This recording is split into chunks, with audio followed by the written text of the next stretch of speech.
Marc Fischer, Nature et Progrès Belgique, pour aller dans le sens que disait M. Massé. Au début, quand on a lancé le Roundup, on ne pouvait pas le traiter en dessous de 15 degrés, il n'avait aucun effet. Vous traitiez un champ avec du Roundup en dessous de 15 degrés, il n'y avait rien qui crevait. Maintenant, vous traitez un champ au Roundup quand il fait 1 ou 2 degrés et le champ est orange après 15 jours. Donc très clairement, les firmes, elles utilisent les coformulants pour non seulement rendre leurs produits plus agressifs, plus absorbés par les plantes ou collants sur la plante, mais également pour y mettre des composés qui ont un effet soit fongicide, soit herbicide, soit insecticide. Et donc ça justifie tout autant le fait de tenir compte de ces coformulants. Quand on discute avec les représentants de l'administration sur les coformulants, ils m'amusent toujours parce qu'ils nous parlent de surfactants, ils nous parlent de dispersants, ils nous parlent de matières collantes, ils nous parlent de détergents. En fin de compte, ils nous parlent de tout ce qui composait les coformulants il y a 30 ans d'ici. Je crois que cette période-là est complètement passée.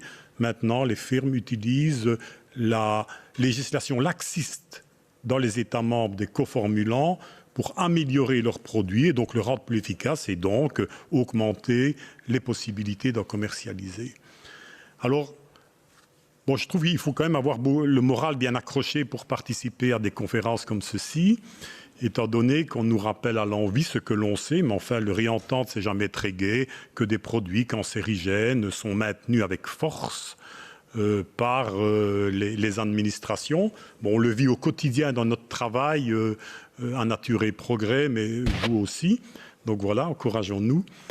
Il y a un point, ce que l'on remarque quand même également, c'est que quand on ne parle que du point de vue santé, on est dans la réglementation et on se bat et on fait des procès et on avance. Si on veut changer les choses, il faut également se rendre compte des utilisateurs de ces produits-là, que sont les agriculteurs. Et donc, parallèlement à toute action pour empêcher, pour retirer des produits, nous devons travailler au développement des alternatives. C'est triste à dire, mais ils sont incapables de le faire eux-mêmes, tant ils sont tellement formatés par l'industrie.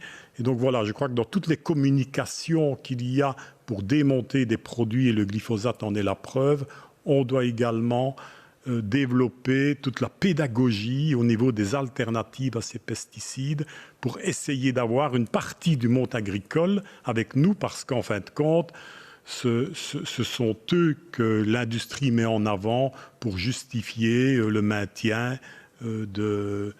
d'autorisation.